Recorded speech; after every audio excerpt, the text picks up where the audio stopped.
Good morning, praise the Lord. आप सभी भाई बहनों को जय मसीह की। आइए फिर से हम बाइबल के एक वचन को पढ़ेंगे और उस वचन पर हम मनन करेंगे। वचन है यशायाह 41 का पद संख्या 10। मत डर क्योंकि मैं तेरे संग हूँ, इधर उधर मत ताक क्योंकि मैं तेरा परमेश्वर हूँ।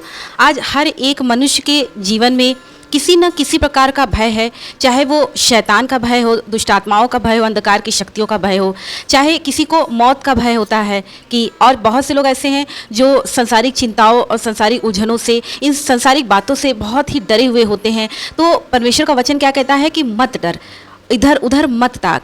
जब हम पूर्ण रीति से प्रभु पर विश्वास करते हैं और प्रभु की ओर देखते हैं तो हमारे अंदर कभी भी भय की आत्मा कार्य नहीं कर सकती। और जैसे ही हम प्रभु से दूर होकर और पवित्र आत्मा से दूर होकर संसारिक बातों में उलझने लगते हैं तो तमाम प्रकार की उलझनें हमें भय के रूप में आकर घेर लेती हैं। जैसा कि मैंने बताया कि लोग अलग अलग कारणों से किसी न किसी प्रकार के भय में पड़े हुए हैं, लेकिन आज हम बात करेंगे दुष्ट आत्मा और शैतान का और अंधकार की शक्तियों का भय।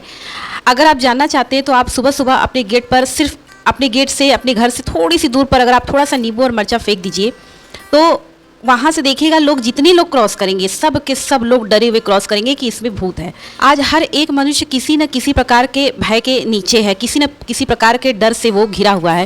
लेकिन परमेश्वर का वचन क्या कहता है? 1 यूहन्ना अध्याय 3 के पद संख्या 8 में, परमेश्वर का पुत्र इसलिए प्रकट हुआ कि वो शैतान के कार्य को नष्ट करे। हमें किसी से डरने की आवश्यकता नहीं है, क्योंकि हमारे परम पिता परमेश्वर, हमारे प्रभु यीशु मसीह ने क्रूस पर शैतान को हरा दिया है, अपने पैरों के नीचे शैतान को पराजित कर दिया है। लेकिन फिर भी हम शैतान से और दुष्ट आत्माओं से, अंधकार की शक्तियों से क्या करते हैं? डरते हैं। भजन संहिता अध्याय 56 के पद संख्या 11 में लिखा हुआ है, आप वचन देख सकते हैं, मैंने परमेश्वर पर भरोसा रखा है, मैं नहीं डरूंगा। जिसे परमेश्वर पे भरोसा है वो अंधकार की शक्तियों से, शैतान से कभी नहीं डरेंगे। मैं ये नहीं कहती कि शैतान नहीं होता, दुष्ट आत्माएं नहीं होती, अंधकार की शक्तियां कार्य नहीं करती हैं, लेकिन ये बात हमेशा याद रखें कि यदि शैतान शक्तिमान है तो हमारे प्रभु यीशु मसीह सर्वशक्तिमान है, और प्रभु यीशु मसीह ने शैतान को हरा दिया है और शैतान आज भी हारा हुआ है। लेकिन जब तक हम परमेश्वर की अधीनता में रहते हैं, जब तक हम परमेश्वर के बनाए हुए सिस्टम के अंदर रहते हैं, तब तक हम दुष्ट आत्माओं से, शैतान से सुरक्षित रहते हैं। फॉर एग्जाम्पल, जब ट्रेन रेलवे क्रॉसिंग से गुजरती है तो उस वक्त यातायात रोक दिया जाता है, और यदि आप उस वक्त रेलवे क्रॉसिंग को क्रॉस करेंगे तो आप सोचिए आपका क्या अंजाम होगा। जाहिर सी बात है कि आप कट के मर सकते हैं।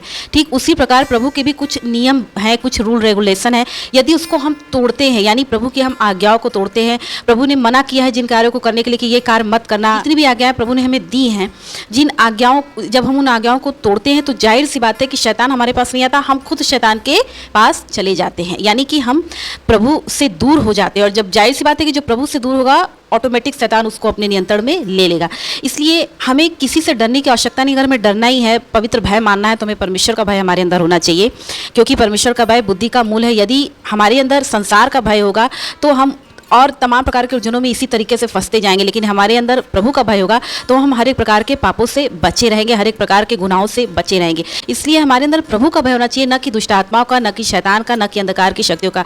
प्रभु हमें अंधकार की शक्तियों से बचा के रखते हैं, और प्रभु ने हमें भय की नहीं बल्कि हमें सामर्थ्य की आत्मा दी है। इसलिए हमें किसी से डरने की आवश्यकता नहीं है, बशर्ते हम ऐसा कोई काम ना करें जिससे शैतान के नियंत्रण में चले जाएं और जिससे शैतान हमारे ऊपर राज्य करे।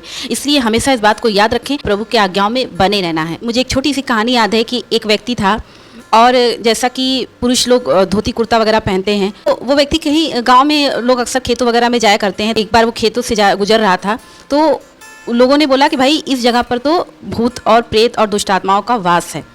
वो डरता नहीं था, वो प्रतिदिन उस जगह से, उस स्थान से आया जाया करता था, लेकिन उसे जब तक ये बात नहीं पता थी तब तक तो वो बड़े ही निडर होकर उस स्थान से आया जाया करता था। लेकिन जब लोगों के द्वारा उसे बात पता चली कि यहाँ दुष्ट आत्माओं का बसेरा है, तो वो इतना डर गया कि जब वो उस रास्ते से जा रहा था और अचानक उसका धोती उस खेत के किसी एक लकड़ी, एक छोटे से खूंटे में फंस गया, और वो पीछे पलटकर देखना भी जरूरी नहीं समझा, क्योंकि वो कन्फर्म हो गया कि किसी भूत ने मुझे पकड़ लिया, और वहीं गिरा और वहीं उसकी मृत्यु हो गई। बाद में पता चला कि आखिर में इससे हुआ क्या था। तो लोगों ने देखा कि उसका जो धोती था, क्या हुआ था, उस खूंटे में फंसा हुआ था, और उस डर से उसकी मृत्यु हो गई, भय से उसकी मृत्यु हो गई। तो देखिए मनुष्य के अंदर भय कितना जानलेवा हो सकता है। यानी जब तक उस मनुष्य को नहीं पता था कि यहाँ पर क्या है क्या नहीं, जबकि ऐसा कुछ नहीं था, लेकिन लोगों ने उसे डरवा दिया था और वो डर से मर गया, उसकी डर से उसकी मृत्यु हो गई। तो इसलिए जब तक हम प्रभु यीशु मसीह को नहीं जानते थे तब तक हम भय के आत्मा में जीवन व्यतीत करते थे। लेकिन आज परमेश्वर ने हमें भय की आत्मा नहीं बल्कि सामर्थ्य की आत्मा दी, और हमारे अंदर इतना विश्वास, आत्मविश्वास होना चाहिए, और पवित्र आत्मा की सामर्थ्य और निडरता की आत्मा होनी चाहिए, ताकि किसी के भी डरवाने से हमारे मन में किसी भी प्रकार का डर उत्पन्न न हो। हमें हमेशा याद रखना है कि प्रभु यीशु हमारे साथ हैं, और हम जिसके साथ प्रभु है उसका संसार की कोई भी शक्ति, कोई भी ताकत, कोई भी चिंता, कोई भी परेशानी, किसी भी प्रकार का भय उसका कुछ भी नहीं बिगाड़ सकती, कुछ भी नहीं कर सकती। निरंतर प्रार्थना में बने रहें, और खासकर प्रभु से प्रार्थना के दौरान मांगे कि हे प्रभु मुझे सामर्थ्य की आत्मा दे, और मैं किसी भी अनावश्यक बातों से न डरूं, किसी भी अनावश्यक चीज़ों से न डरूं, बल्कि मैं तेरे पवित्र भय में अपना जीवन व्यतीत कर सकूं। प्रभु इन वचनों के द्वारा आप सभी भाई बहनों को, आपके परिवारों को आशीष दे। आप सभी भाई बहनों को जय मसीह की।